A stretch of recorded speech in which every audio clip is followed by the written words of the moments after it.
اختصار، ظرافت اور زنانہ لباس کی جان ہے۔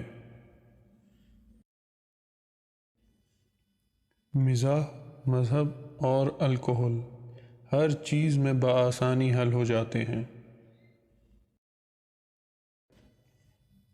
دنیا میں غالب واحد شاعر ہے جو سمجھ میں نہ آئے تو دگنا مزہ دیتا ہے۔ بیوی کو پیرس ڈھو کر لے جانا ایسا ہی ہے جیسے کوئی ایورسٹ سر کرنے نکلے اور تھرمس میں گھر سے برف کی ڈلی رکھ کر لے جائے۔ مرد کی آنکھ اور عورت کی زبان کا دم سب سے آخر میں نکلتا ہے۔ پہاڑ اور ادھیڑ عورت دراصل آئل پینٹنگ کی طرح ہوتے ہیں، انہیں ذرا فاصلے سے دیکھنا چاہیے۔ عورت کی ایڑی ہٹاؤ تو اس کے نیچے سے کسی نہ کسی مرد کی ناک ضرور نکلے گی۔ ملکہ ممتاز محل اور تاج محل کی خوبصورتی کا راز ایک ہی ہے، سفید رنگ۔ مرد کی پسند وہ پلسرات ہے جس پر کوئی موٹی عورت نہیں چل سکتی۔ یورپ کی اور ہماری خواتین میں بڑا فرق ہے۔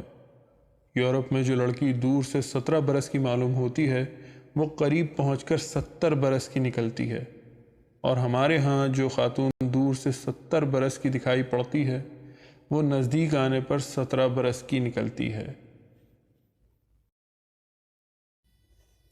محبت اندھی ہوتی ہے، چنانچہ عورت کے لیے خوبصورت ہونا ضروری نہیں، بس مرد کا نابینا ہونا ہی کافی ہوئے ہے۔ جوان لڑکی کی ایڑی میں بھی آنکھیں ہوتی ہیں، وہ چلتی ہے تو اسے پتہ ہوتا ہے کہ پیچھے کون کیسی نظروں سے دیکھ رہا ہے۔ انسان خطا نسواں کا پتلا ہے۔ جس دن بچے کی جیب سے فضول چیزوں کے بجائے پیسے برآمد ہوں تو سمجھ لینا چاہیے کہ اسے اب بے فکری کی نیند کبھی نصیب نہیں ہوگی۔ داغ تو دو ہی چیزوں پر سجتا ہے، دل اور جوانی۔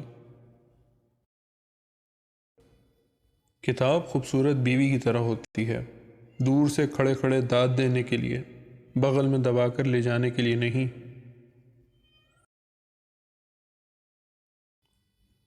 40 کے پیٹے میں آنے کے بعد دال، کھٹائی، ہم عمروں کی صحبت اور آئینے سے پرہیز لازم ہے۔